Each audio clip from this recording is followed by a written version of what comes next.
Hello friends, welcome to educational insight. दोस्तों, नींद भी खुली न थी कि हाय धूप ढल गई। पाँव जब तलक उठे कि जिंदगी फिसल गई।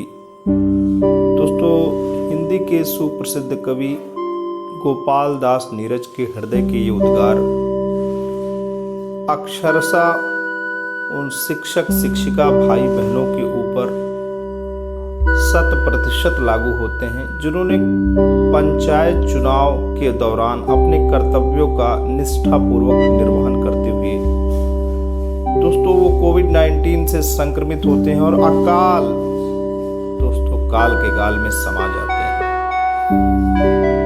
अब राज्य निर्वाचन आयोग का दोस्तों तर्क है कि महज 3 शिक्षक ऐसे हैं जो गाइडलाइंस हैं उनके तहत तकरीबन 1200 से अधिक, भले ही बेसिक शिक्षा विभाग दावा कर रहा है कि हमारे बेसिक शिक्षा परिवार के 1200 से अधिक शिक्षक शिक्षिका भाई बहन पंचायत चुनाव के दौरान कोविड-19 से संक्रमित हुए हैं और उन्हें अकाल काल के गाल में समाना पड़ रहा है। लेकिन जो गाइडलाइंस हैं, जो नियम हैं, राज्य निर्वाचन आयोग का जो नियम है वो ये कहता है कि पंचायत चुनाव के प्रशिक्षण के दौरान चुनाव ड्यूटी के दौरान, चुनाव ड्यूटी जाते समय और चुनाव ड्यूटी संपन्न करके घर से को लौटते समय अगर कोई मृत्यु होती है तो वही अनुग्रह राशि की हकदार है। ऐसी स्थिति में ये जो नियम है, इस नियम के दायरे में बेसिक शिक्षा परिवार के उत्तर प्रदेश के दोस्तों केवल 3 शिक्षक आए हैं। तो आते हैं, देखते हैं पेपर की सुर्खियों में दोस्तों क्या बात हो रही है। ऐसे तो कई मृतक आश्रित मुआवजे से रहेंगे वंचित।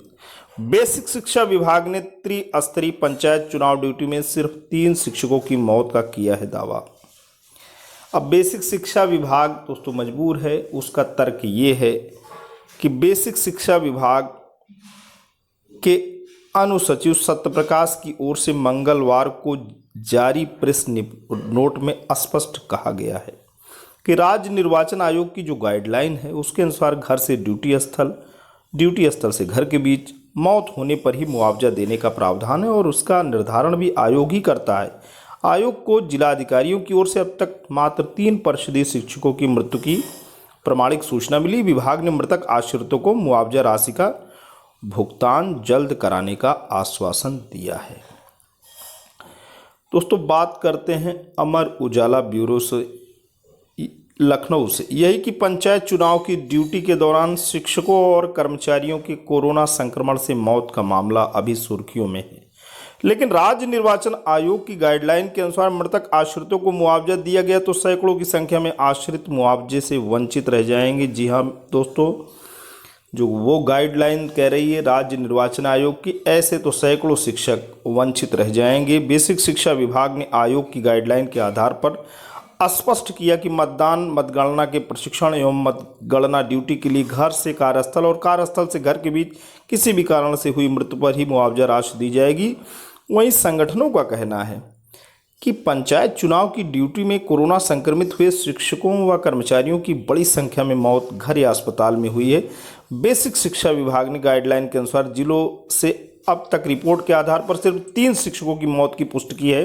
वहीं प्रदेश के विभिन्न शिक्षक एवं कर्मचारी संगठनों की ओर से अलग अलग सूची पेश कर पंचायत चुनाव की ड्यूटी के दौरान संक्रमण से 1200 से 2000 तक कर्मचारियों और शिक्षकों की मौत का दावा किया जा रहा है। संगठन मृतक आश्रितों को 1-1 करोड़ मुआवजे देने की मांग कर रहा है, जबकि सरकार ने 30 लाख रुपए मुआवजा देने की घोषणा कर रखी है। दोस्तों, यहाँ बात हो रही है कि डीएम सूचना नहीं दे रहे हैं। राज्य निर्वाचन आयोग की ओर से विभिन्न संगठनों की ओर से उपलब्ध कराई गई मृतक शिक्षकों और कर्मचारियों की सूची का सत्यापन कराने के लिए जिला अधिकारियों को पत्र लिखा गया था। आयोग के विशेष कार्याधिकारी एसके सिंह ने बताया कि जिलों से अब तक रिपोर्ट नहीं मिल पा रही है। आयोग की ओर से जिला अधिकारियों को रिमाइंडर भी भेजा गया है। जिलों से पूरी सूचना मिलने के बाद ही आयोग मुआवजा राशि का प्रस्ताव सरकार को देगी। दोस्तों, आप ये प्रेस नोट भी देख सकते हैं, ये बेसिक शिक्षा विभाग की है। और ये दोस्तों जो प्रेस नोट है आप देख सकते हैं कि ये 18 तारीख को, जी हाँ दोस्तों, ये 18 तारीख 18 मई का है। ये आप बिल्कुल देख सकते हैं 18 मई की ये प्रेस नोट है। और राज्य निर्वाचन आयोग उत्तर प्रदेश द्वारा निर्गत गाइडलाइंस के अनुसार निर्वाचन अवधि की गणना, मतदान मतगणना संबंधी प्रशिक्षण एवं मतदान मतगणना कार्य हेतु कर्मचारी के निवास स्थान से ड्यूटी स्थल तक पहुंचने तथा ड्यूटी समाप्त कर उसके निवास स्थान तक पहुंचने की अवधि तक ही ये मान्य है। इस अवधि में किसी भी कारण से हुई मृत्यु की दशा में अनुग्रह राशि अनुमन्य है, जिसका निर्धारण राज्य निर्वाचन आयोग द्वारा किया जाता है। राज्य निर्वाचन आयोग की उपरोक्त गाइडलाइन के अनुसार जिलाधिकारियों द्वारा राज्य निर्वाचन आयोग को अभी तक 3 शिक्षकों के मृत्यु की प्रमाणित सूचना प्रेषित की गई है। मृतकों के परिवारजनों के प्रति गहरी संवेदना है तथा मृतकों को अनुमन्य अनुग्रह राशि का भुगतान उनके परिजनों को शीघ्र कराया जाएगा। राज्य सरकार द्वारा कोविड महामारी की रोकथाम हेतु युद्ध स्तर पर कार्य किया जा रहा है, अतः सभी से अपील है किसी भी भ्रामक एवं तथ्यों के विपरीत प्रकाशित खबरों से भ्रमित न हो तथा कोविड के रोकथाम हेतु राज्य सरकार द्वारा किए जा रहे प्रयास में सहयोग करें। दोस्तों, आप बेसिक शिक्षा विभाग उत्तर प्रदेश शासन में अनुसचिव हैं श्री सत्यप्रकाश जी। आपका ये कहना है कि 3 लोगों की सूची मिली है और उनके परिजनों को अनुग्रह राशि प्रेषित की जाएगी जल्द ही। तो दोस्तों, आश्रितों को मिले पारिवारिक पेंशन का लाभ, ये उत्तर प्रदेश माध्यमिक शिक्षक संघ ठकुराई गुट ने प्रदेश के उप मुख्यमंत्री को 11 सूत्री मांग पत्र भेजकर पंचायत चुनाव में कोरोना संक्रमित होकर जान गंवाने वाले शिक्षकों के आश्रितों को 1 करोड़ रुपए अनुग्रह राशि के साथ पारिवारिक पेंशन ग्रेच्युइटी के शीघ्र भुगतान की मांग की है।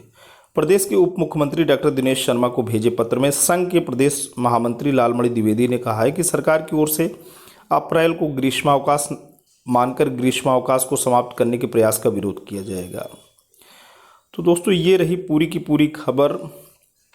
केवल 3 शिक्षकों को दोस्तों मुआवजा अभी मिलना है। जिला अधिकारी की अभी और रिपोर्ट आनी है और जो गाइडलाइंस हैं उनसे तो आप वाकिफ़ ही हो चुके हैं।